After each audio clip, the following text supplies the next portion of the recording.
شروع اللہ کے نام سے جو بڑا مہربان نہایت رحم والا ہے۔ قاف، قرآن مجید کی قسم کہ محمد صلی اللہ علیہ وآلہ وسلم پیغمبر خدا ہیں، لیکن ان لوگوں نے تعجب کیا کہ انہی میں سے ایک ہدایت کرنے والا ان کے پاس آیا تو کافر کہنے لگے کہ یہ بات تو بڑی عجیب ہے، بھلا جب ہم مر گئے اور مٹی ہو گئے تو پھر زندہ ہوں گے؟ یہ زندہ ہونا عقل سے بعید ہے۔ ان کے جسموں کو زمین جتنا کھا کھا کر کم کرتی جاتی ہے ہم کو معلوم ہے، اور ہمارے پاس تحریری یادداشت بھی ہے۔ بلکہ عجیب بات یہ ہے کہ جب ان کے پاس دین حق آ پہنچا تو انہوں نے اس کو جھوٹ سمجھا، سو یہ ایک الجھی ہوئی بات میں پڑ رہے ہیں۔ کیا انہوں نے اپنے اوپر آسمان کی طرف نگاہ نہیں کی کہ ہم نے اس کو کیوں کر بنایا اور کیوں کر سجایا، اور اس میں کہیں شگاف تک نہیں؟ اور زمین کو دیکھو، اسے ہم نے پھیلایا اور اس میں پہاڑ رکھ دیے اور اس میں ہر طرح کی خوشنما چیزیں اگائیں تاکہ رجوع لانے والے بندے ہدایت اور نصیحت حاصل کریں، اور آسمان سے برکت والا پانی اتارا اور اس سے باغ و بستان اگائے اور کھیتی کا اناج اور لمبی لمبی کھجوریں جن کا گابھا طے بطے ہوتا ہے۔ یہ سب کچھ بندوں کو روزی دینے کے لیے کیا ہے، اور اس پانی سے ہم نے شہر مردہ یعنی زمین افتادہ کو زندہ کیا۔ بس اسی طرح قیامت کے روز نکل پڑنا ہے۔ ان سے پہلے نوح کی قوم اور کنویں والے اور سمود جھٹلا چکے ہیں، اور عاد اور فرعون اور لوط کے بھائی اور بن کے رہنے والے اور تبا کی قوم، غرض ان سب نے پیغمبروں کو جھٹلایا تو ہماری وعید بھی پوری ہو کر رہی۔ کیا ہم پہلی بار پیدا کر کے تھک گئے ہیں؟ نہیں، بلکہ یہ اثر نو پیدا کرنے میں شک میں پڑے ہوئے ہیں۔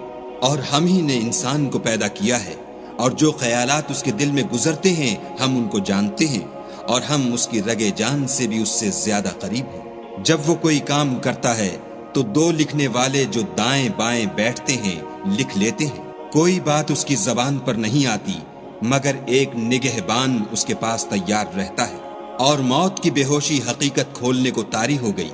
اے انسان، یہی وہ حالت ہے جس سے تو بھاگتا تھا، اور سور پھونکا جائے گا، یہی عذاب کی وعید کا دن ہے۔ اور ہر شخص ہمارے سامنے آئے گا، ایک فرشتہ اس کے ساتھ چلانے والا ہوگا اور ایک اس کے عملوں کی گواہی دینے والا۔ یہ وہ دن ہے کہ اس سے تو غافل ہو رہا تھا، اب ہم نے تجھ پر سے پردہ اٹھا دیا تو آج تیری نگاہ تیز ہے۔ اور اس کا ہم نشین فرشتہ کہے گا کہ یہ اعمال نامہ میرے پاس حاضر ہے۔ حکم ہوگا کہ ہر سرکش ناشکرے کو دوزخ میں ڈال دو۔ جو مال میں بخل کرنے والا، حد سے بڑھنے والا، شبہ نکالنے والا تھا، جس نے خدا کے ساتھ اور معبود مقرر کر رکھے تھے، تو اس کو سخت عذاب میں ڈال دو۔ اس کا ساتھی شیطان کہے گا کہ اے ہمارے پروردگار، میں نے اس کو گمراہ نہیں کیا تھا بلکہ یہ آپ ہی رستے سے دور بھٹکا ہوا تھا۔ خدا کہے گا کہ ہمارے حضور میں رد و قد نہ کرو، ہم تمہارے پاس پہلے ہی عذاب کی وعید بھیج چکے تھے۔ ہمارے ہاں بات بدلہ نہیں کرتی، اور ہم بندوں پر ظلم نہیں کیا کرتے۔ اس دن ہم دوزخ سے پوچھیں گے کہ کیا تو بھر گئی؟ وہ کہے گی کہ کچھ اور بھی ہے، اور بہشت پرہیزگاروں کے قریب کر دی جائے گی کہ مطلق دور نہ ہوگی۔ یہی وہ چیز ہے جس کا تم سے وعدہ کیا جاتا تھا، یعنی ہر رجوع لانے والے حفاظت کرنے والے سے، جو خدا سے بن دیکھے ڈرتا رہا اور رجوع لانے والا دل لے کر آیا۔ اس میں سلامتی کے ساتھ داخل ہو جاؤ، یہ ہمیشہ رہنے کا دن ہے۔ وہاں وہ جو چاہیں گے ان کے لیے حاضر ہے، اور ہمارے ہاں اور بھی بہت کچھ ہے۔ اور ہم نے ان سے پہلے کئی امتیں ہلاک کر ڈالی، وہ ان سے قوت میں کہیں بڑھ کر تھے، وہ شہروں میں گشت کرنے لگے، کیا کہیں بھاگنے کی جگہ ہے؟ جو شخص دل آگاہ رکھتا ہے یا دل سے متوجہ ہو کر سنتا ہے، اس کے لیے اس میں نصیحت ہے۔ اور ہم نے آسمانوں اور زمین کو اور جو مخلوقات ان میں ہے سب کو 6 دن میں بنا دیا، اور ہم کو ذرا بھی تکان نہیں ہوا۔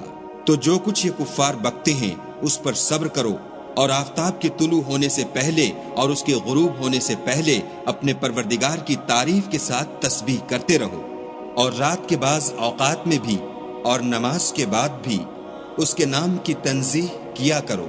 اور سنو، جس دن پکارنے والا نزدیک کی جگہ سے پکارے گا، جس دن لوگ چیخ یقیناً سن لیں گے، وہی نکل پڑنے کا دن ہے۔ ہم ہی تو زندہ کرتے ہیں اور ہم ہی مارتے ہیں، اور ہمارے ہی پاس لوٹ کر آنا ہے۔ اس دن زمین ان پر سے پھٹ جائے گی اور وہ جھٹ پٹ نکل کھڑے ہوں گے۔ یہ جمع کرنا ہمیں آسان ہے۔ یہ لوگ جو کچھ کہتے ہیں ہمیں خوب معلوم ہے، اور تم ان پر زبردستی کرنے والے نہیں ہو۔ بس جو ہمارے عذاب کی وعید سے ڈرے اس کو قرآن سے نصیحت کرتے رہو۔